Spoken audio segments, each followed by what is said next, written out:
सभापती महोदया, कालच्या सभागृहात देखील यावर चर्चा झालेली आहे। खरं म्हणजे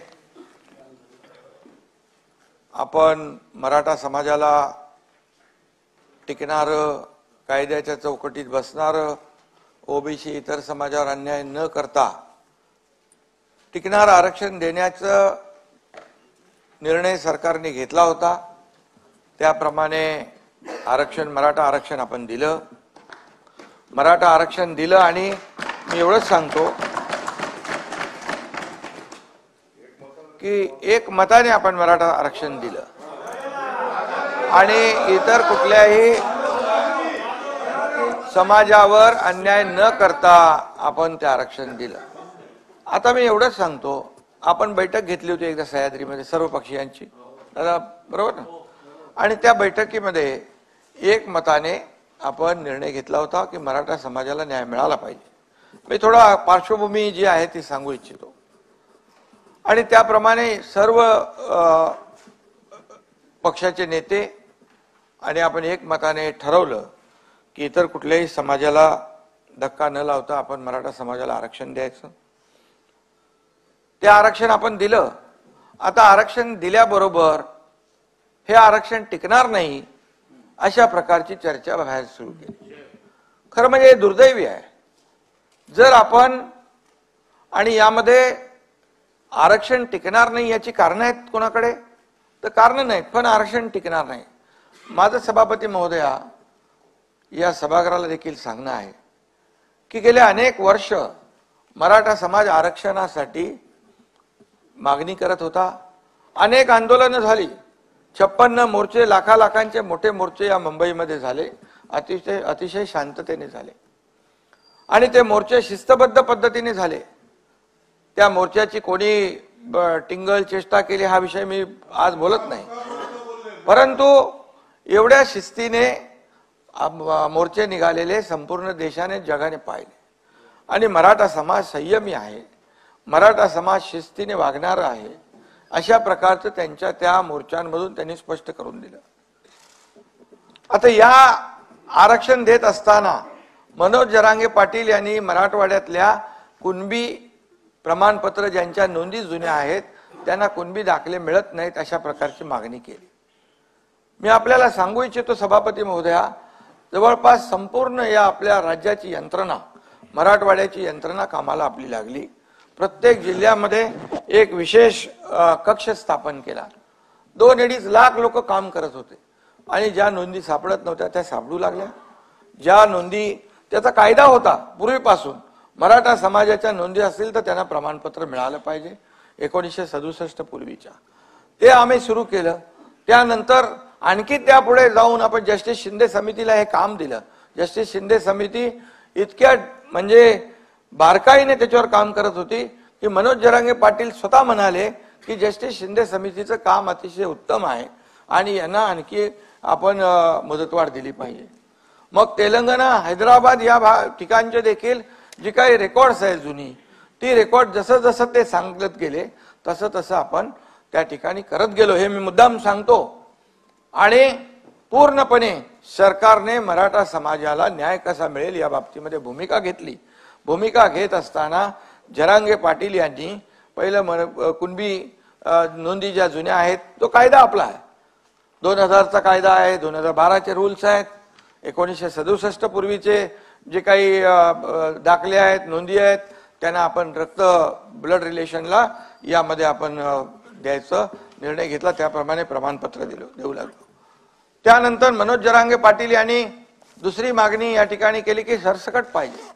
सरसकट हे आरक्षण प्रमाणपत्र हे देताच येणार नाही। त्यांना सांगितलं कायदेशीर हे टिकणार नाही, कायद्याच्या कसोटीवर टिकणार नाही। अनेक लोक कोर्टात गेले होते, त्यांचे सहकारी देखील कोर्टात गेले होते, परंतु कोर्टाने ते फेटाळलं, रिजेक्ट केलं। आणि म्हणून आम्ही त्यावेळेस असं इतिहासात पहिल्यांदा झालं, 3 निवृत्त न्यायाधीश आम्ही तिकडे पाठवले आणि त्यांना ज्या काही चर्चा होती ती चर्चा केली। त्यानंतर मग दुसरा विषय आला, हे गेल्यानंतर मग सरसकट नंतर सगळे सोयरेचा विषय आला। त्याच्यानंतर मराठवाड्याची व्याप्ती सोडून अख्ख्या राज्याला तुम्ही कुणबी प्रमाणपत्र द्या, कुणाची मागणी नव्हती. त्यांचं म्हणणं होतं आम्हाला मराठा आरक्षण पाहिजे. इतर लोकांना मराठवाड्यामध्ये कुणबी प्रमाणपत्र पाहिजे, हे मिळत नव्हते, ते मिळू लागले. आणि इतर मराठवाडा सोडून ज्या लोकांची मागणी होती आम्हाला मराठा आरक्षण मिळालं पाहिजे. आता मराठा आरक्षण म्हणजे मागण्या त्यांच्या कशा बदलत गेल्या, म्हणजे यामध्ये नंतर मग ओबीसी मध्ये द्या. मराठा आरक्षण 10% आपण जे दिलं, मराठा आरक्षण 10% दिलं, हे कायद्याने दिलंय, आपण कायद्याने दिलेलं आहे आणि कायद्याच्या कसोटीवर टिकणारं आरक्षण आहे. सुप्रीम कोर्टाने देखील त्याच्यामध्ये एक विंडो ठेवली होती, पॅरा 550. मी मागच्या वेळेस ते या सभागृहात सांगितलेलं आहे की अतिशय अपवादात्मक परिस्थितीमध्ये राज्य सरकारला 50%च्या वरती आरक्षण देता येत आणि ही परिस्थिती निर्माण झाली. आपण मराठा समाजाला 10% आरक्षण दिलं. 10% आरक्षण देताना सगळ्या बाबी विचारात घेतल्या. त्या सगळ्यामध्ये मराठा समाज, जसं सुप्रीम कोर्टाने, मी पुन्हा एकदा सांगतो, सुप्रीम कुणाच्या मनामध्ये संभ्रम असता कामा नये, दिलेलं आरक्षण टिकणार आहे. सुप्रीम कोर्टाने जे ऑब्झर्वेशन नोंदवली होती, मराठा समाज फॉरवर्ड आहे. बापट कमिशनने फॉरवर्ड दाखवला, मग त्यांनी म्हटलं हे गायकवाड कमिशनने या अहवालामध्ये बॅकवर्ड दाखवलं आहे. कसं काय होऊ शकतं? मराठा समाज हा फॉरवर्ड आहे. मग तुम्ही पहिलं त्याला बॅकवर्ड सिद्ध करा. सोशली आणि एज्युकेशनली बॅकवर्डनेस त्याचं सिद्ध करा. तुम्ही आयोग नेमू शकता, आयोगाचा अहवाल घेऊन तुम्ही कोर्टासमोर येऊ शकता. ह्या सगळ्या बाबी सुप्रीम कोर्टाने निर्णय देताना त्यामध्ये मांडलेल्या आहेत. त्रुटी ज्या मांडल्या, या सगळ्या त्रुटी आणि सगळ्या बाबी आम्ही मागासवर्ग मराठा मागास समाज, जो आपला मागासवर्ग आयोग जो आहे, त्या आयोगाला या सगळ्या टीवार दिल्या आणि त्यामध्ये पूर्ण डिटेल अगोदरचा सर्वे, सॅम्पल सर्वे होता. जेव्हा आपलं आरक्षण रद्द झाल्यानंतर भोसले कमिटी आपण स्थापन केली. भोसले कमिटीला त्याचा अभ्यास करायला दिला आपण. हा अभ्यास करत असताना यामध्ये पूर्णपणे जी निरीक्षणं सुप्रीम कोर्टाने नोंदवली होती, त्या सर्व निरीक्षणाचा अभ्यास केला. ज्या त्रुटी दाखवल्या होत्या त्या त्रुटींचा अभ्यास केला. मी सांगतो की यामध्ये जे आरक्षण आपण आता दिलेलं आहे, याच्यामध्ये मराठा समाज सोशली आणि एज्युकेशनल कसा बॅकवर्ड आहे, त्याची माथाडी आहे, मापारी आहे, डबेवाला आहे, ऊसतोड कर्मचारी आहे, आत्महत्याग्रस्त आहे, कच्ची घरं आहेत, मोलमजुरी करणाऱ्या महिला आहेत, हे सगळं त्याच्यामध्ये घेतलेलं आहे. अल्पभूधारक आहे, लँडलेस आहे आणि ज्या आत्महत्या झाल्या त्या आत्महत्यांमध्ये देखील मराठा समाजाचं खूप मोठं प्रमाण आहे. डबेवाले, ह्या सगळ्या ज्या बाबी आहेत आपण त्याच्यावर आणल्या आणि त्याचं टक्केवारी मी जात नाही, माझे सगळे आकडे आहेत, पण मी त्याच्यामध्ये जाऊ इच्छित नाही. पूर्णपणे हे सगळं आपण केलं आणि मराठा समाजाला आरक्षण दिलं. मला एवढंच सांगायचं आहे की इतके वर्ष मराठा समाजाला आरक्षण देण्याची काही लोकांना संधी होती, मग का दिलं नाही आरक्षण? बरं, आरक्षण आम्ही दिल्यानंतर आरक्षण टिकणार नाही हे कुठल्या मुद्द्यावर आपण म्हणता?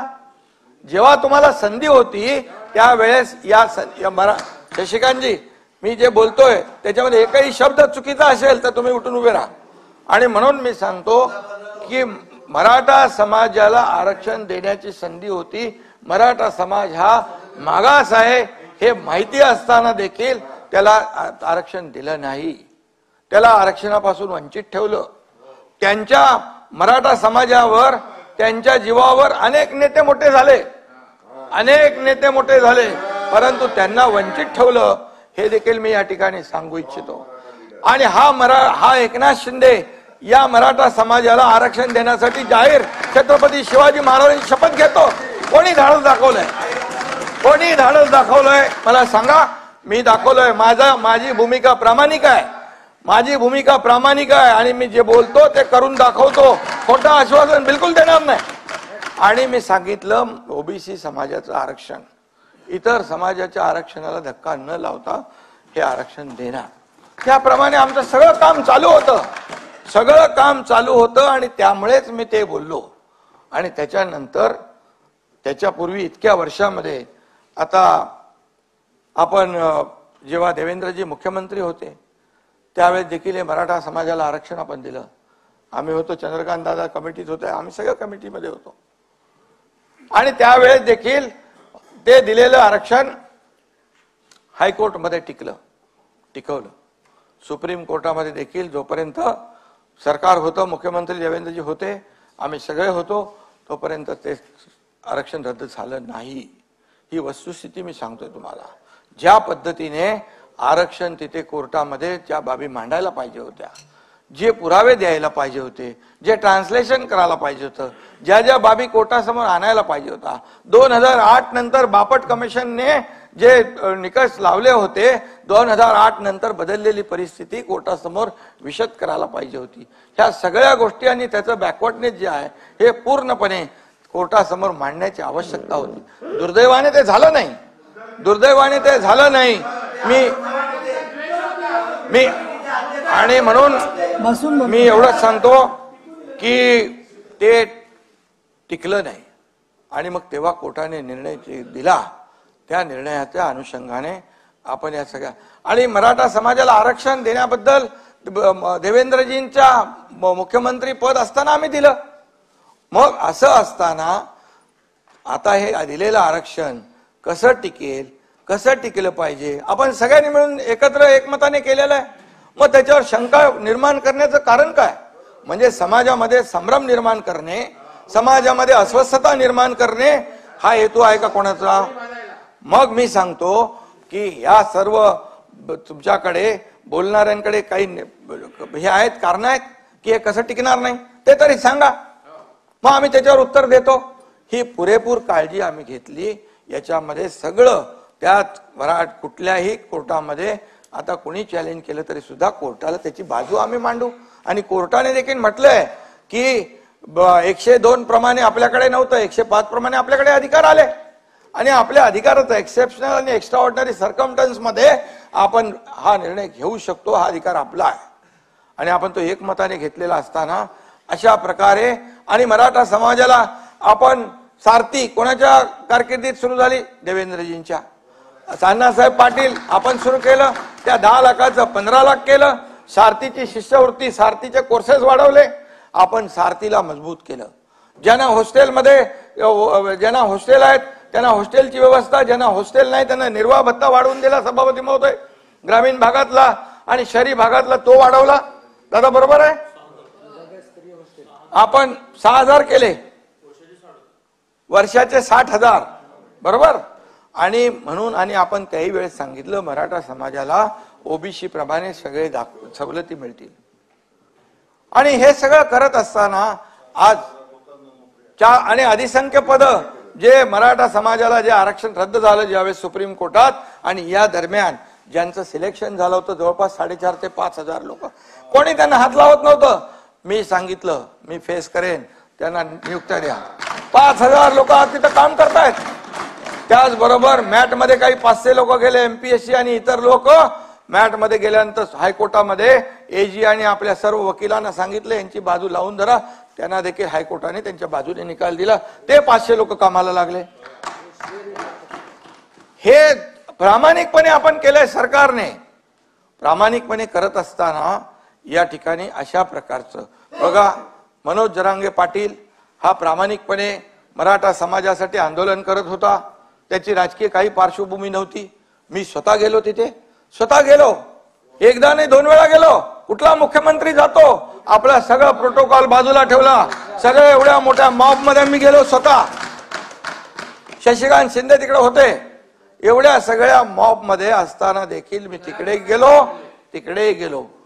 आणि हे केल्यानंतर आज ज्या वेळेस मनोज जरांगे पाटील यांच्याशी आम्हाला काही त्यांचं देणं घेणं नाही, परंतु ज्या पद्धतीने सरकारने केलेलं काम मराठा समाजासाठी ते ऍक्सेप्ट करायच्या ऐवजी सरकारवर टीका करणं, त्याचबरोबर मला देखील मुख्यमंत्री म्हणून मला देखील माझी पण सगळे काय काढायची ती काढली. उपमुख्यमंत्री, सगळे मंत्री.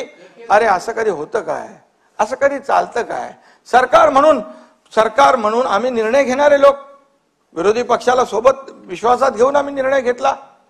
आणि तो निर्णय घेत असताना मग एकेरी पद्धतीने बोलणं आणि त्यानंतर या सगळ्या गोष्टीचा कहर केला की देवेंद्रजींना अगदी खालच्या पातळीवर त्यांच्यावर आरोप केला की त्यांना विष देऊन मारणार आहेत. आणि हे म्हणजे जेव्हा अशा प्रकारचं वक्तव्य त्यांच्याकडून होऊ लागलं, मी प्रेस कॉन्फरन्समध्ये देखील म्हणालो की ही भाषा जी आहे कार्यकर्त्याची नाही, ही भाषा राजकीय भाषा आहे आणि त्याच्या मागे कोण आहे? खरं म्हणजे आज आपलं हे महाराष्ट्र एक पुरोगामी महाराष्ट्र आहे. सगळ्या जातीपाती इथे एकत्र राहतात, एकत्र नांदतात, एकत्र काम करतात आणि जाती जातीमध्ये भांडणं लावण्याचं काम कुणालाही करता येणार नाही. आणि आम्हाला कळलं ते, त्यामुळे आम्ही ओबीसी बांधवांना देखील सांगितलं, तुम्ही तुमच्यावर कुठलाही अन्याय होणार नाही, सरकारवर विश्वास ठेवा. एकनाथ शिंदे आणि आमचं सरकार कुठल्याही परिस्थितीत खोटं बोलून कोणालाही फसवणार नाही, कोणालाही फसवणार नाही आणि काम काढण्यापुरतं, पुढे टाळण्यापुरतं कुठलाही निर्णय सरकार घेणार नाही, हे स्पष्टपणे आम्ही सांगितलं. नोटिफिकेशनचा विषय पण आपल्या समोर आहे. नोटिफिकेशनवर 6 लाख आक्षेप आले आणि कुठल्याही कायद्याच्या बाहेर जाऊन सरकार कुणाला तरी खुश करण्यासाठी आम्ही कुठलंही असं खोटं आश्वासन देणार नाही, हे मी स्पष्टपणे अनेक वेळा सांगितलेलं आहे. आणि म्हणून कुणबी प्रमाणपत्र ज्यांना पाहिजेत, ज्यांच्या नोंदी आहेत त्यांना कुणबी प्रमाणपत्र मिळत आहेत. आज मराठा समाजाला आरक्षण 10% आपण दिलेलं आहे, हे 10% आरक्षणाचा लाभ देखील या मराठा समाजाला मिळणार आहे. आणि म्हणून अशा प्रकारे कोण याच्यावर कोणी आपले प्रवीण दरेकर बोलले असतील, आणखी कोणी बोलले असतील, आपणही बोलला असाल, याच्यामध्ये काही लोकांनी हे मीडियावर, सोशल मीडियावर चर्चा केली, जे मनोज जरांगे पाटील सोबत काम करणारे होते, त्याच्यामुळे ही सगळी चर्चा झाली. आणि मग चर्चा झाल्यानंतर रात्री कोण गेलं, सकाळी कोण गेलं, नेहमी कोण तिकडे जातो, ह्या सगळ्या गोष्टी लपत नाहीत. ह्या कुठल्याही गोष्टी लपत नाहीत. दगडफेक झाली त्यावेळचा देखील पूर्णपणे अहवाल पोलिसांकडे, साईडीकडे आहे. कोणी दगड जमा केली, कोणी दगड मारायला लावली, ह्या सगळ्या गोष्टी काय लपतात का? आतापर्यंत बिलकुल सरकार पूर्णपणे एक सहानुभूती, एक मराठा संयम ठेवला होता.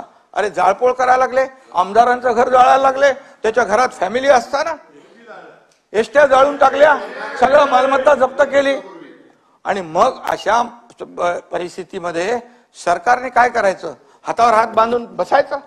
हायकोर्टाने देखील सांगितलं, बाकी सर्व समाजाचं आणि महाराष्ट्रातल्या जनतेच्या जीविताचं रक्षण करायचं काम, कायदा सुव्यवस्था राखण्याचं काम सरकारचं आहे.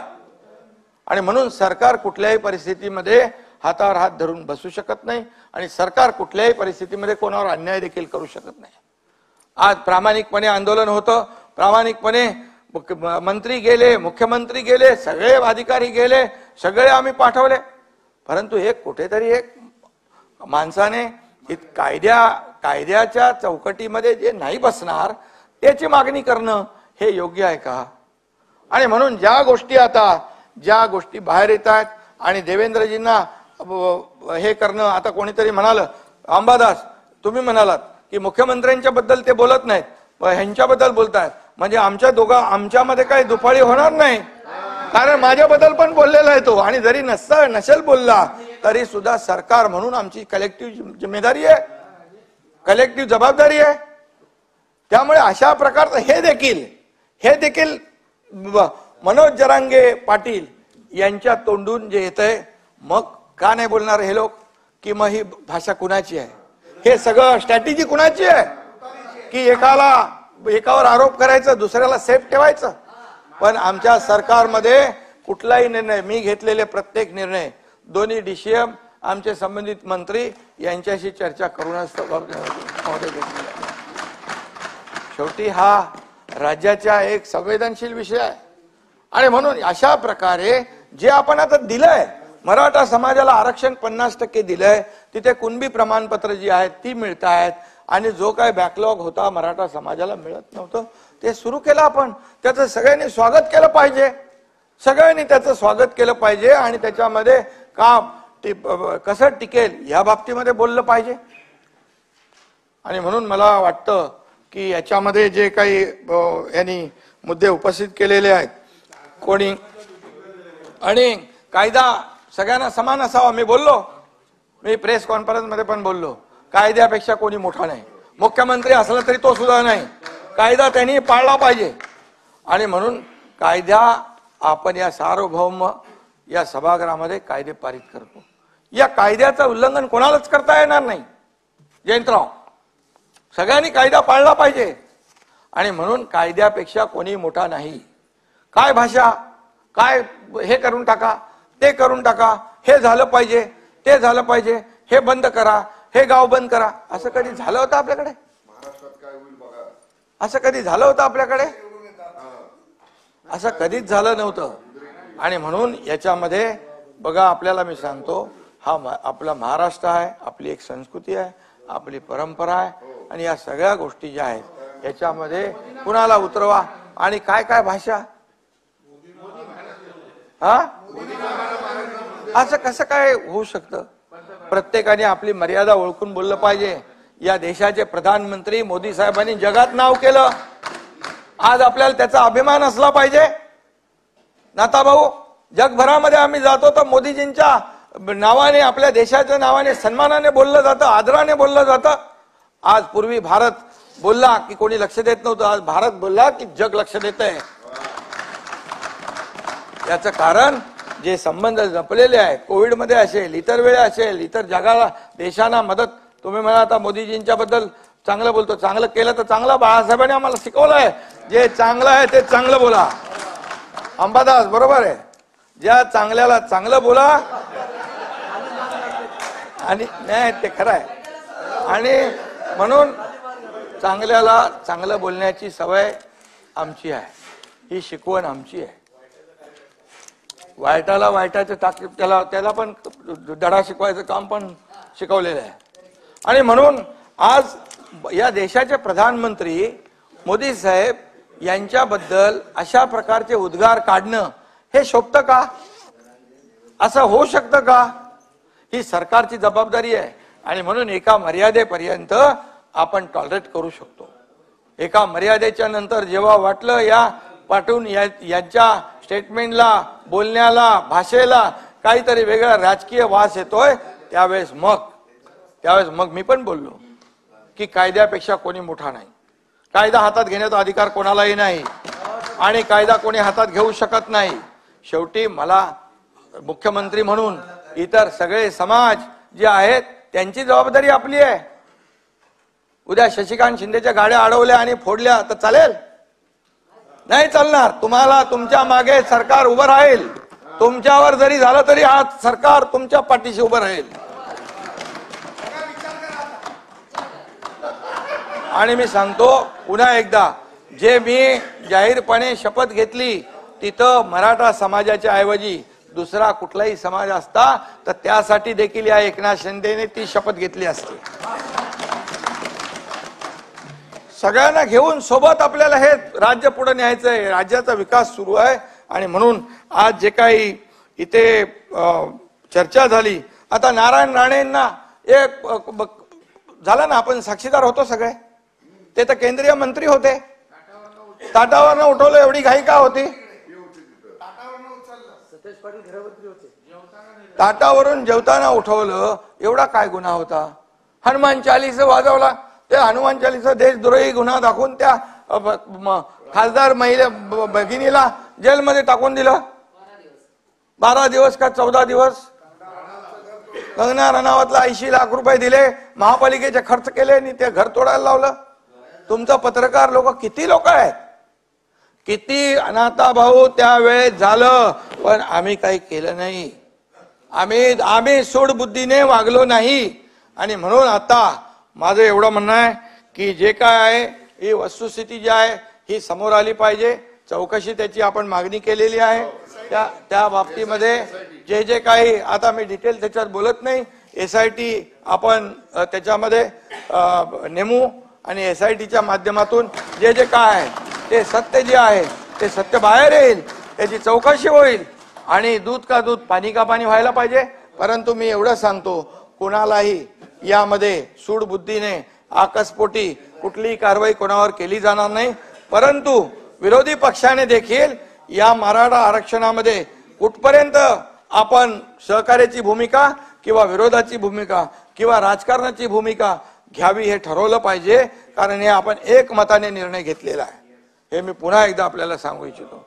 आणि म्हणून माझी सगळ्यांना विनंती आहे की यामध्ये ज्या पद्धतीने कुणी माणूस असेल तो खालच्या पातळीवर बोलू लागला, जर एकेरी भाषेत बोलू लागला, खोटे नाटे आरोप करू लागला, तर त्याला बिलकुल पाठीशी कोणी घालता कामा नये. आणि म्हणून ज्या देवेंद्र फडणवीसांनी जे आरक्षण पूर्वी दिलं होतं ते मराठा समाजाच्या हितासाठी दिलं होतं, मराठा समाजाच्या ते विरोधात नाहीत. आणि म्हणून मराठा समाजाच्या विरोधात ते कसे आहेत हे दाखवण्याचा केविलवाना प्रयत्न कुणी करू नये. या महाराष्ट्रातली जनता सुज्ञ आहे आणि सरकार म्हणून आम्ही एकत्र बसून हा निर्णय घेतलेला आहे. त्यामुळे माझी सगळ्यांना विनंती, याच्यामध्ये राजकारण कृपया न आणता एकमताने केलं ना. अरे भाई, एकमताने केलं, एकमताने केल्यानंतर बोलू लागले हे टिकणार नाही. हे कसं टिकणार? हे टिकणार नाही. अरे का टिकणार नाही त्याचे कारण द्या. का टिकणार ते आम्ही सांगतो. आज सगळं पूर्ण आम्ही दिलेलं आहे. त्याच्यामध्ये 2.5 कोटी लोकांचा सर्वे केलेला आहे, एक्सटेन्सिव्ह केला आहे, सॅम्पल नाही, डिटेल मध्ये भाई केलाय. 4 लाख लोक काम करत होते डे नाईट, आणि म्हणून कधीच झालं नव्हतं अशा पद्धतीने ते आपण केलं. त्यामुळे याचं स्वागत केलं पाहिजे, समाधान मानलं पाहिजे. हे असं आरोप प्रत्यारोप करून, राजकीय भाष्य करून कुणालाही काही साधता येणार नाही. उलट मराठा समाजासाठी जे सरकारने केलंय, मराठा समाजाला पूर्ण त्याची जाणीव आहे. आणि म्हणून माझी आपल्या सगळ्यांना विनंती आहे, या कृपया राजकारण करता कामा नये. धन्यवाद.